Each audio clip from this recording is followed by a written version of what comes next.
Čaute, vítam vás pri ďalšom videu. Dneska si ukážem takéto rádio Mercedes PA18. To sa ladilo, skenovalo, sa resetlo, keď už bolo na 108 MHz. Zasvietilo, keď sa zaplo, z boku na slúchatka, zadu baterkový kryt, baterky dvojačkové. Vidíme taký malý reproduktor, takto. Tam možno má 2-3 mm. Možno viac. Tento je ten magnet reproduktora.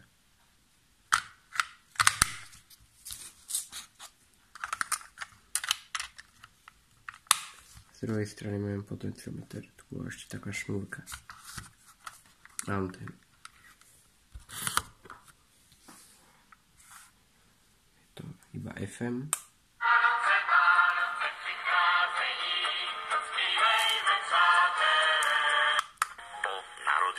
Takže väčšina vedcov preto akceptuje 16. deň.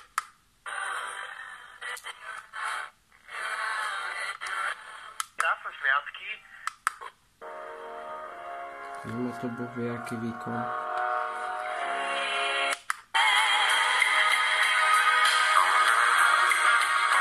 Povedal by som, že to hrá ako telefón.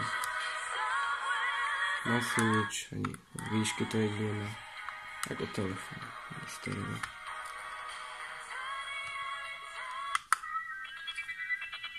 Jediné, čo sa mi na tom páči, je, že to má logo Mercedes.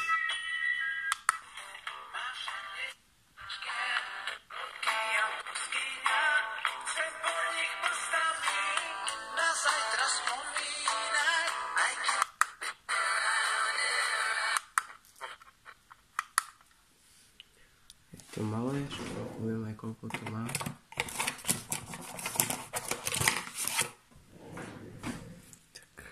Má to,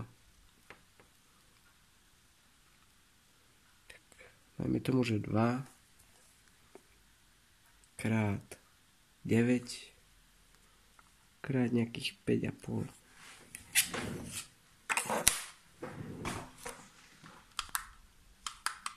Sme na konci, tak musíme dať reset. 1940 sa narodil významný americký filmový režisér.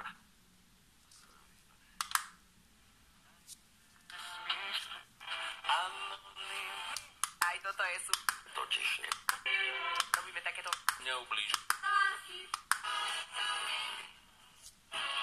To bolo z dnešného videa všetko. Dajte like a odbrak, sa mi páčil a vidíme sa v ďalšom videu. Čus.